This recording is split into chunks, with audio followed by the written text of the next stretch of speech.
আমরা দেখতে পেলাম জামাতে নায়েবে আমিরের কথা হয়েছিল, তিনি গণমাধ্যম কর্মীদের সাথে কথা বলেন। এর আগে হাসনাত আব্দুল্লাহ নিজের ভোটাধিকার প্রয়োগ করেছেন।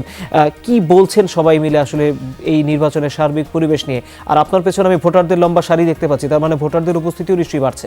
রেইনবো অলরাউন্ডার এক্সটেরিয়র পে বাড়ির বাহিরের দেয়ালের সুরক্ষা নিয়ে থাকুন নিশ্চিন্ত, সাথে পাচ্ছেন 10 বছরের ওয়ারেন্টি। ভোটারদের উপস্থিতি তৌহিদ সকাল থেকেই কিন্তু এই উপস্থিতিটা আমরা দেখতে পাচ্ছি, এবং উপস্থিতির ব্যাপারটা এখন এমন অবস্থায় দাঁড়িয়েছে, সেটি হচ্ছে যে একটু সময় লাগছে, যেহেতু আপনি বুঝতেই পারছেন যে গণভোট এবং সংসদের যে নির্বাচনের ভোট, এই দুটি ভোট একসাথে দিচ্ছেন। এবং যে কেন্দ্রগুলো আছে সবগুলো কেন্দ্র কিন্তু আপনার যে পরিসর, সেই পরিসরটা অত বড় হয় না যে এই পরিসরে যে লম্বা আমরা যে লাইন দেখি সেই লাইন। এখানে যেমন এই যে কেন্দ্রটিতে এসেছি, সেই কেন্দ্রটি মানে কেন্দ্রটি ছোট, কিন্তু এখানে অনেক ভোটার। সো সেই দিক থেকে যে দেরিটা হচ্ছে, এই দেরি নিয়ে কিন্তু ভোটারদের এক ধরনের আক্ষেপ। আপনাদের মধ্যে একটা উত্তেজনা দেখলাম কিছুক্ষণ আগে, কেন বিলম্ব হচ্ছে ভোট নিতে? কতক্ষণ বিলম্ব হচ্ছে? অনেকক্ষণ ধরে দাঁড়িয়েছি এখানে, প্রায় 1.5 ঘন্টা দাঁড়িয়েছি এখানে। মানে শুধু এই করিডোরে 1.5 ঘন্টা? এই করিডোর উপরেই, দোতলার উপর 1.5 ঘন্টা দাঁড়িয়েছি। আপনি কতক্ষণ যাবত আছেন? আমি পরে 2 ঘন্টার উপরে হচ্ছি। বড় ছাড়াই ছিল, আমি চেয়ারে বসেছিলাম, আপনি উঠেন। হে বড় এনে 2 ঘন্টা, লোক টানতেছে না, দেখেন লোক টানতেছে না। জি, এটি একটি অভিযোগ তৌহিদ, আমরা শুনছিলাম। এই কক্ষের ভিতরেই এই যে কেন্দ্র, এই কেন্দ্রের প্রিজাইডিং অফিসার আছেন।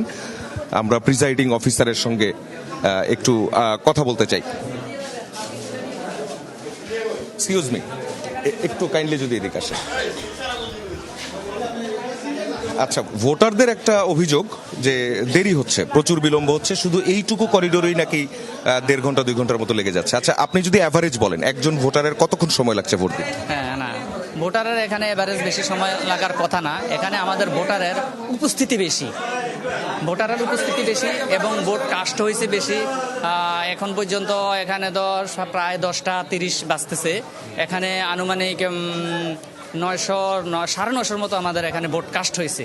তো এই হিসেবে আমার স্টাফরাও তো একটু বেগ পেতে হচ্ছে। এটা আসলে যে এখানে যে এত সময় লাগতেছে, এটা অতটা যুক্তিযুক্ত কথা না।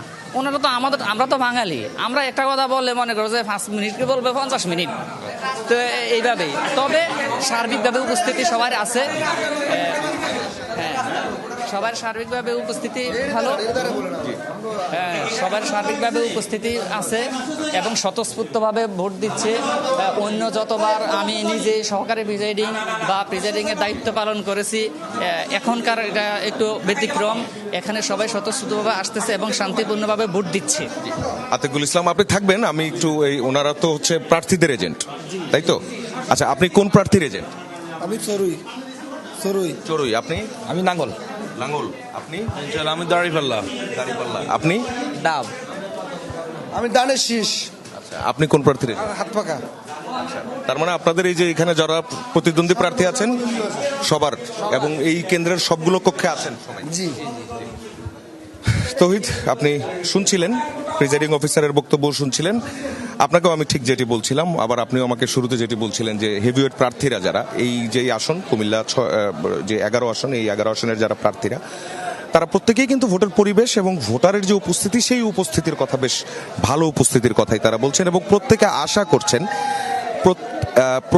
প্রত্যেকে তাদের নিজেদের যে জয়ের ব্যাপারে যে আশাবাদ, সেই আশাবাদের কথা কিন্তু তারা প্রত্যেকে বলছেন, কারণ তারা ভোটার উপস্থিতিটা দেখছেন। এবং এই ভোটার উপস্থিতিটা যেহেতু তারা দেখছেন, সেহেতু তারা আশা করছেন যে যেই পরিমাণ ভোটাররা এখনো লাইনে আছে, এবং তাদের নিজস্ব তো যে তথ্য তো থাকেই, যে কোন বাড়ির অথবা কোন পাড়ার কোন গ্রামের ভোটাররা এখনো পর্যন্ত কেন্দ্রে যাননি, অথবা তারা যাবেন, দুপুরের পর যাবেন, এমন একটি অনেকের প্ল্যান থাকে যে সকালের সময়টা তারা দেখবেন এবং দুপুরের দিকে আসবেন, অথবা অনেকে শুধুমাত্র বিকেলেই ভোট দিতে আসবেন।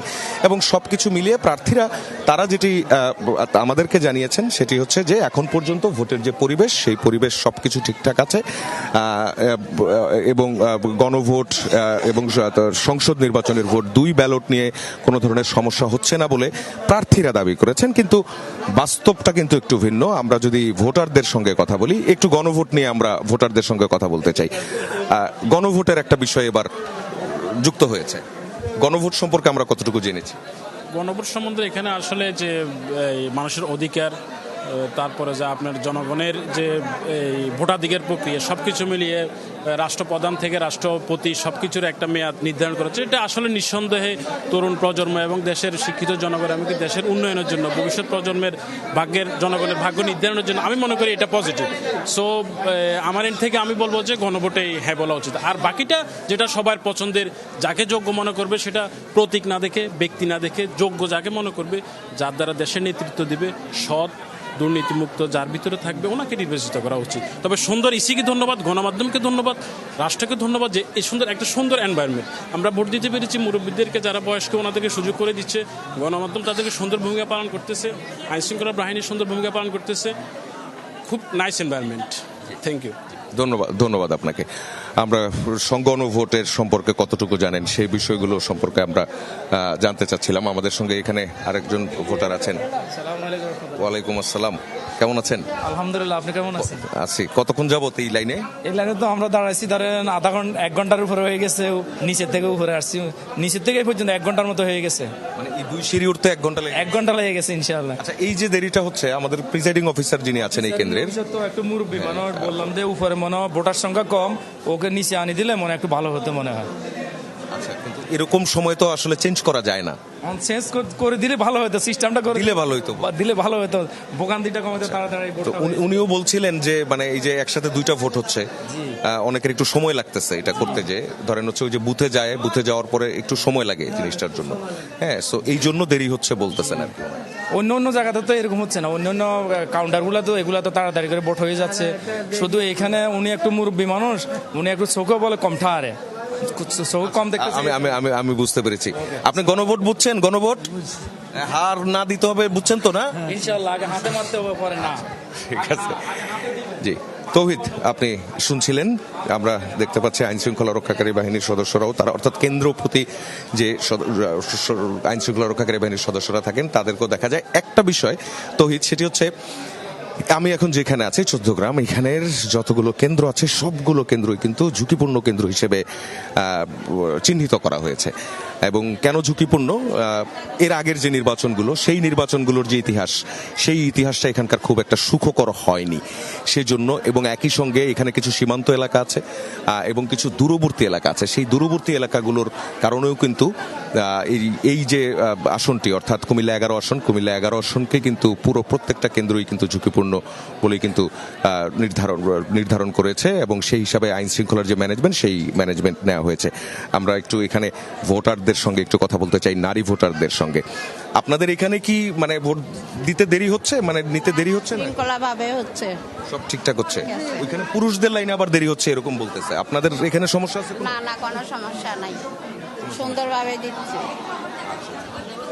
নারী ভোটারদের যে লাইন, আমরা সেই লাইনটা দেখছিলাম। সে একটু যদি আমরা একটু ভোট কক্ষের ভিতরের এই জায়গাটা যদি একটু লক্ষ্য করি, আমাদের একটি ভোট কক্ষে এখানে দেখা যাচ্ছে যে 2টি বুথ, একটি ভোট কক্ষ, 2টি বুথ। এখানে একসাথে 2 জন করে ভোটার তারা ভোট দান করতে পারবেন অ্যাট এ টাইম, যেটি উপরে আমরা দেখছিলাম যে সেখানে 1 জন করে, এবং সেখানে সেজন্য কিছুটা বিলম্ব হচ্ছিল। আমরা এখানে একটু প্রার্থীদের যারা এজেন্ট আছে সেই এজেন্টদের ব্যাপারে একটু জানতে চাই। আপনারা সব প্রার্থীর এজেন্টরা আছেন?